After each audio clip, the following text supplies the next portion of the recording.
माता मनसा देवी दा दरबार की जय। जयकारा मां पताल भैरवी दा की जय। जयकारा बड़े बड़े गुरु पीर महाराज का। संगत की लेनी वीडियो थोड़ी है ना। देवी कवच। ओम गुरु जी आदेश। तीसरा अध्याय सेनापतियों सहित महिषासुर का वध। गुरु का ध्यान। देवी जगदम्बा के श्री अंगों की क्रांति उदय काल के सहस्त्रों सूर्य के समान है। वे लाल रंग की साड़ी पहने हुए हैं। उनके गले में मुंडमाला शोभा पा रही है। दोनों स्तनों पर रक्त चंदन का लेप लगा है।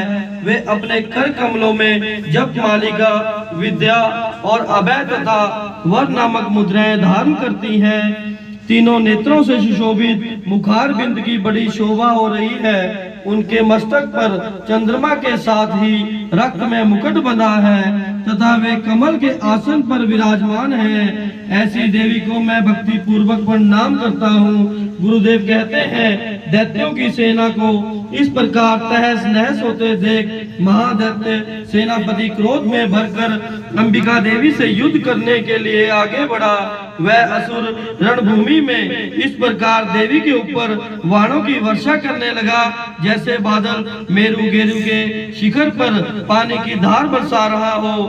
तब देवी ने अपने बाणों से उसके बाण समूह को अन्यनाश ही काट कर उसके आगे बढ़ रही सेना को मार गिराया। ही उसके धनुष तथा अत्यंत ऊंची ध्वजा को तत्काल काट गिराया। धनुष के कट जाने पर उनके अंगों को अपने बाणों से बीन डाला।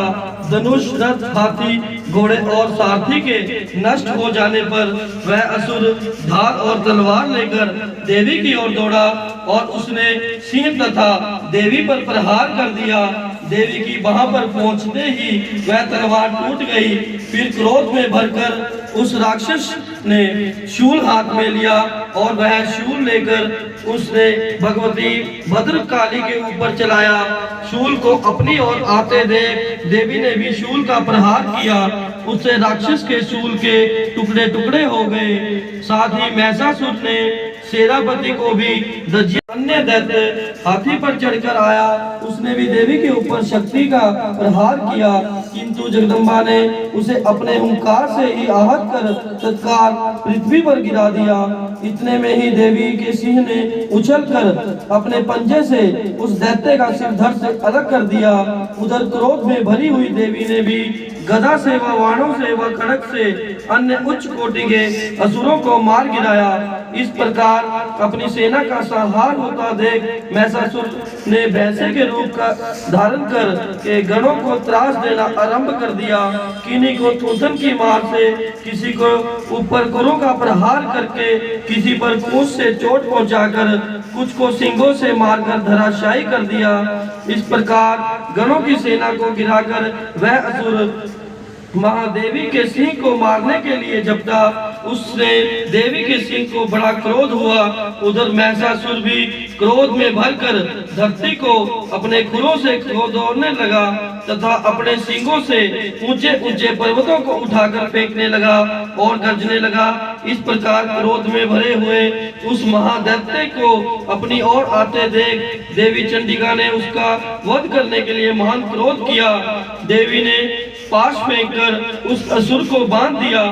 उस समय महासंग्राम में बंध जाने पर उसने भैंसे का रूप त्याग दिया और तत्काल ही सिंह के रूप में प्रकट हो गया। उस अवस्था में जगदम्बा जो ही उसका मस्तक काटने के लिए तैयार हुई, त्यों ही वह खड्गधारी पुरुष के रूप में दिखाई देने लगा।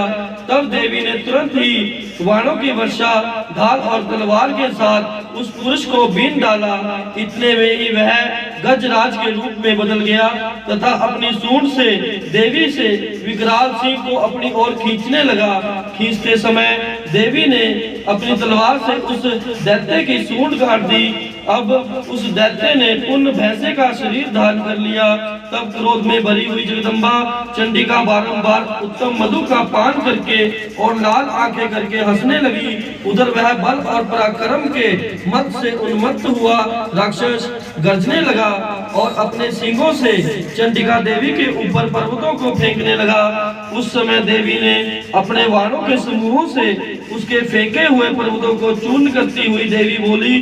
बोलते समय उनका मुख मधु के मत से लाल हो रहा था और वाणी लड़खड़ा रही थी। देवी ने कहा, ओ मूढ़, मैं जब तक मधु पीती हूँ तू तब तक खूब गर्ज ले। मेरे हाथ से तेरी मृत्यु हो जाने पर अब शीघ्र ही देवता भी गर्जना करेंगे। गुरुदेव कहते हैं, यूं कहकर देवी उछली और उसने महिषासुर को अपने पैर के नीचे दबाकर देवी ने उस असुरों के कंठ में शूल से आघात किया। फिर पैर से दबे होने पर भी महिषासुर अपने मुख से दूसरे रूप में बाहर आने लगा और वह अभी आधे ही शरीर से बाहर निकलने पाया था कि देवी ने अपने प्रभाव से उसे रोक दिया। आधा निकले होने पर भी वह महादैत्य देवी से युद्ध करने लगा। तब देवी ने बहुत ही बड़ी तलवार से उसका मस्तक काट गिराया। फिर तो हाहाकार करती हुई दैत्यों की बची सेना भाग खड़ी हुई। अब संपूर्ण देवता बहुत ही प्रसन्न हो गए। देवताओं ने दिव्य महर्षियों के साथ दुर्गा देवी का सत्वन किया। गंधर्व राज गाने लगे तथा अप्सराएं नृत्य करने लगी। महिषासुर वध नामक तीसरा अध्याय संपूर्ण हुआ। बोलो सच्चे दरबार की जय। मणि माजरा कालका गद्दी की जय। जयकारा माँ काली का बोल सच्चे दरबार की जय। जयकारा पताल भैरवी का बोल सच्चे दरबार की जय।